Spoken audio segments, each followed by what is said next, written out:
प्रिय दर्शकों, नमस्कार। ऋषु ज्योतिष में आपका स्वागत है। दर्शकों, आज हम एक महत्वपूर्ण विषय पर विचार करेंगे। ऐसा विषय जो आपको जीवन में आरोग्यता, मान सम्मान देगा, वह आपके घर का द्वार। घर का द्वार किस प्रकार का हो ताकि सकारात्मक ऊर्जा आपके घर में आती रहे।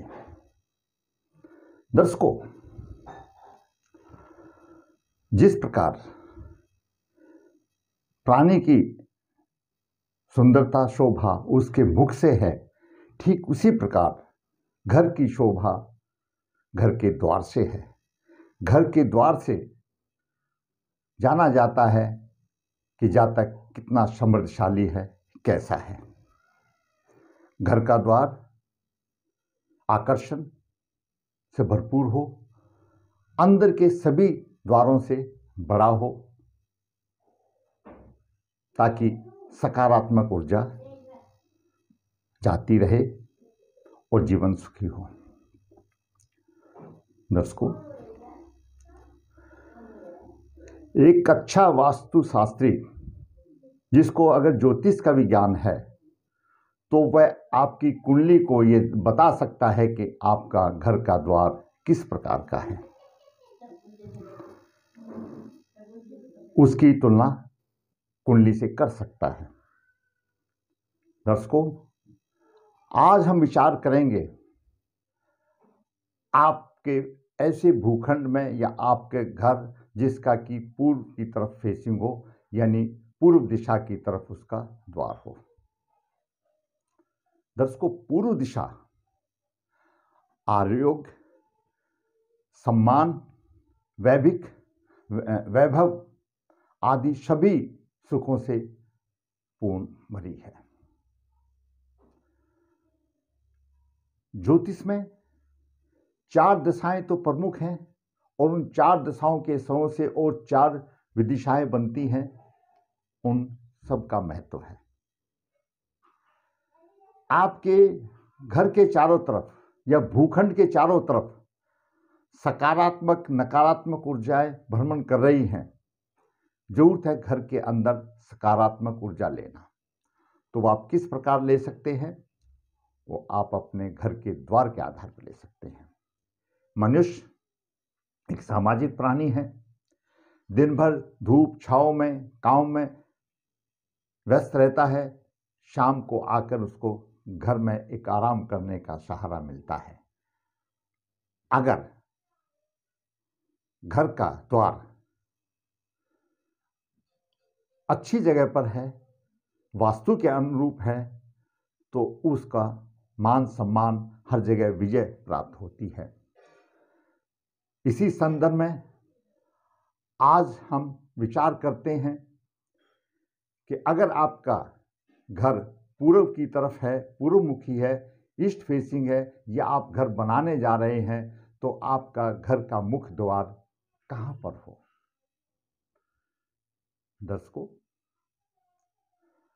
अगर आपने गलत जगह पर घर का द्वार बना दिया और आपकी कुंडली में कितने भी राजयोग हों, गज केसरी योग हों, उनका पूर्ण प्रभाव नहीं मिल सकता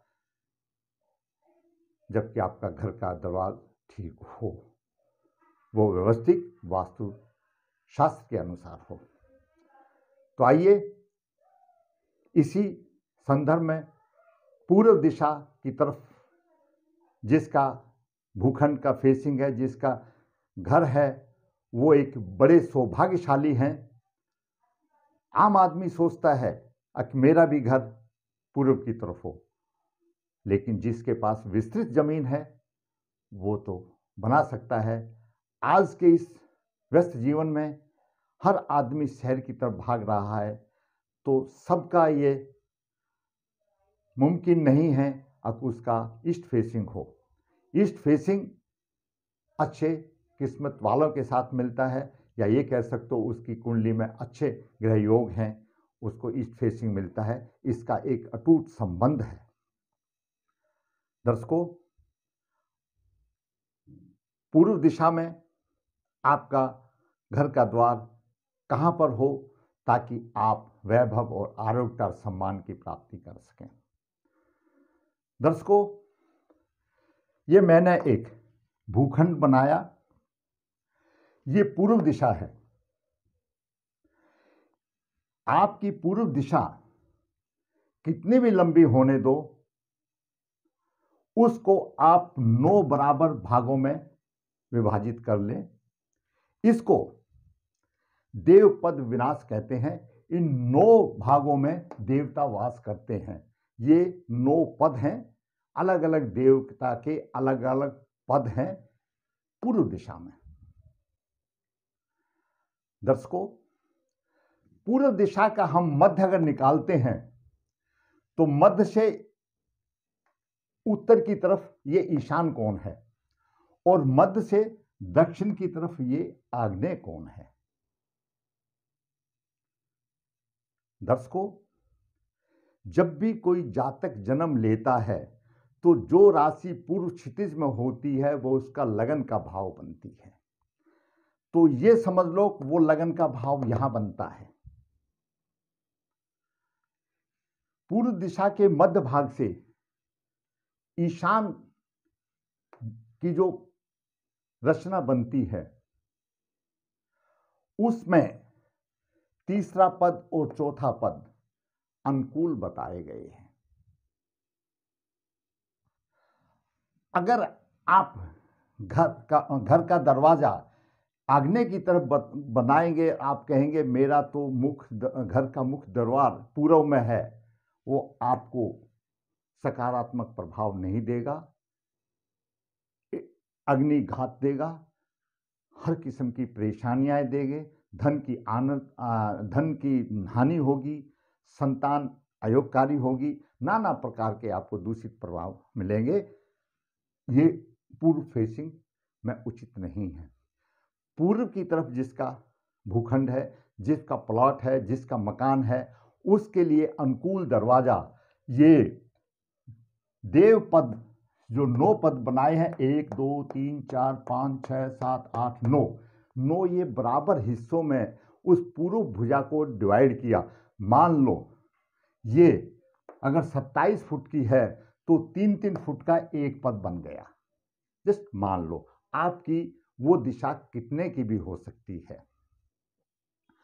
जो तीसरा चौथा पद है वो एक बहुत महत्वपूर्ण पद है, उनकी हम यहां व्याख्या मोटे तौर पर करेंगे। तीसरा पद जयंत का है। जयंत इंद्रदेव के पुत्र हैं। आपका दरवाज जहां पर होगा तो आपको प्रमोशन मिलेगा, तरक्की मिलेगी, मान सम्मान मिलेगा और आप अच्छे एक पद पर चले जाएंगे। चौथा पद इंद्र देवता का है। दर्शकों, आप सभी जानते हैं इंद्र देवता के पास सभी वैभव, अप्सराएं, सारी चीजें उपलब्ध हैं।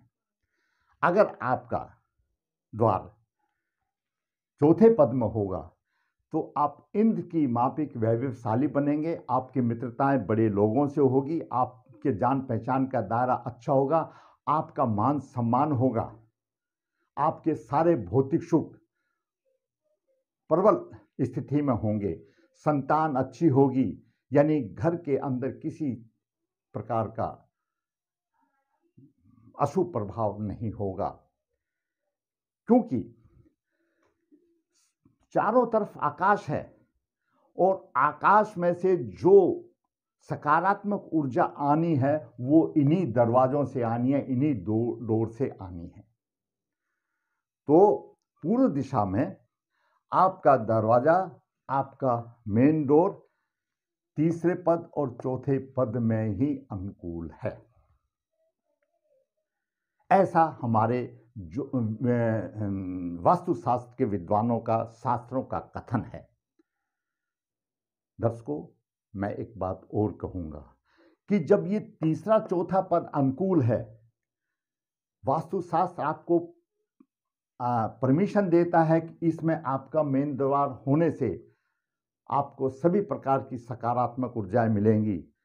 तो क्यों ना हम इस तरह से बनाएं कि हमारा तीसरा भी आए, चौथा भी आए, इसके बीच में बनाएं, ताकि इंद्र देवता का भी प्रभाव हो और जयंत का भी प्रभाव हो। ये आपने सोचना है अपने भूखंड के अनुसार, लेकिन आपका दरवाजा यही होगा तो आपको पूरा सकारात्मक मिलेगा। अगर यहां नहीं हुआ, यहां बनाया तो भी आपको हानिप्रद होगा। दर्शकों, भूखंड के मध्य भाग से ईशान तक लगन कुंडली का प्रथम भाव और द्वितीय भाव बनता है।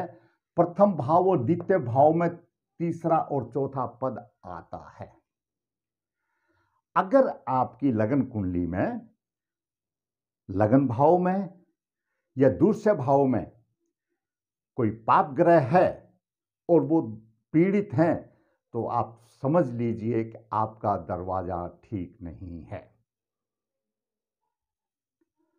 वो एक वास्तु शास्त्री और ज्योतिष से जिसके पास दोनों चीज का ज्ञान है, वो ही इस चीज को बता सकता है कि लगन में पाप ग्रह, द्वितीय भाव में पाप ग्रह, इसका मतलब आपका दरवाजा ठीक नहीं है। आप दरवाजे को ठीक करें और जो ग्रह आ गया उसका उपाय करें, आपको 100% फायदा मिलेगा। तो मेरे दर्शकों, पूर्वमुखी मकान के लिए ये तीसरा पद और चौथा पद अनुकूल है मुख्य दीवार के लिए। दर्शकों, यहां पर एक कॉन्सेप्ट और मैं क्लियर कर देता हूं। इस दरबार का मतलब है कि इस पूरे को कवर किया हुआ, छत डाली हुई। अगर आप यहां पर कोई जगह छोड़ करके मकान बनाते हैं तो आपने मकान उस जो आपने जो छत बनाई है, जिसके छत के नीचे आपका जो मकान है, खाली जगह को छोड़ करके उसका कैलकुलेट करना है, उसमें कहां पर आता है। अगर आपका ईस्ट फेसिंग है तो उसका लेना। मान लो आपने इतनी जगह छोड़ दी है ये और यहां से यहां बना रहे हैं, तो आपने जो बना हुआ मकान है उसकी कैलकुलेट करनी है। उसका कैलकुलेट अलग है, कैलकुलेशन अलग है और खाली जगह का अलग है। ये इस तरह से है, मान लो आपने यहां से यहां तक पूरा मकान बनाया और आपका मेन डोर यहां पर हो गया, वो पूरी छत कवर हो गई, उसके हिसाब से है। इस चीज को भी समझना बहुत जरूरी है, क्योंकि आगे मैं भी बोलूंगा, वास्तुशास्त्री भी बोलेंगे कि पूर्व में जगह छोड़ना अच्छा है, क्योंकि जितनी ज्यादा से ज्यादा सूर्य का प्रकाश आए, सकारात्मक ऊर्जा आए, तो वो एक कॉन्सेप्ट अलग है। उसके बाद मकान जहां शुरू होता है उसके मैं मेन द्वार की बात बता रहा हूं। आज हमने जो चर्चा की है, ऐसा मान के की है कि आपका पूरा मकान ये इस तरह से बना हुआ है। जो पूर्व में जो 9 पद विधांश है, उनके स्वामी इस प्रकार हैं। पहले का स्वामी ईश, दूसरे का प्रजन, तीसरे का जन, चौथे का इंद्र, 5 का सूर्य, छठे का सत्य, 7 का वृष, 8 का आकाश और 9 का अग्नि। ये इनके स्वामी हैं, ये देव हैं। इनमें से 2 ही देव अनुकूल हैं, जयंत और इंद्र। दोनों पिता पुत्र हैं, दोनों वैभवशाली हैं, दोनों सम्मान के कारक हैं, दोनों मान सम्मान देने वाले हैं। वैभव है, लक्ष्मी है, सब किसी चीज की सकारात्मक ऊर्जा आपको यहां पर दरवाजा होने से मिल सकती है। ये एक अनुकूल जगह है। मैंने आपको बताया कि ज्योतिष से आपकी कुंडली देख करके अगर आपके लगन भाव में, द्वितीय भाव में, तो बता देगा कि आपका दरवाजा ठीक नहीं है। इसलिए ज्योतिष का और वास्तु का गहरा संबंध है। दर्शकों, इसके साथ एक और भी अच्छी बात है जो कि मुझे शास्त्रों में मिली है। आम तौर पर उसको कोई विद्वान, कोई पंडित जी, कोई यजमान उसको ध्यान नहीं देता, जबकि वो एक बहुत ही ध्यान और विचार करने वाला तत्व है। जब आप मकान शुरू करते हैं, या पहले तो मैं कहूं कि आपने अपने जीवन में कुछ भवन ऐसे देखे होंगे जिसमें कोई नहीं रहता, वीरान पड़ा हुआ है, भूतों का वासा है।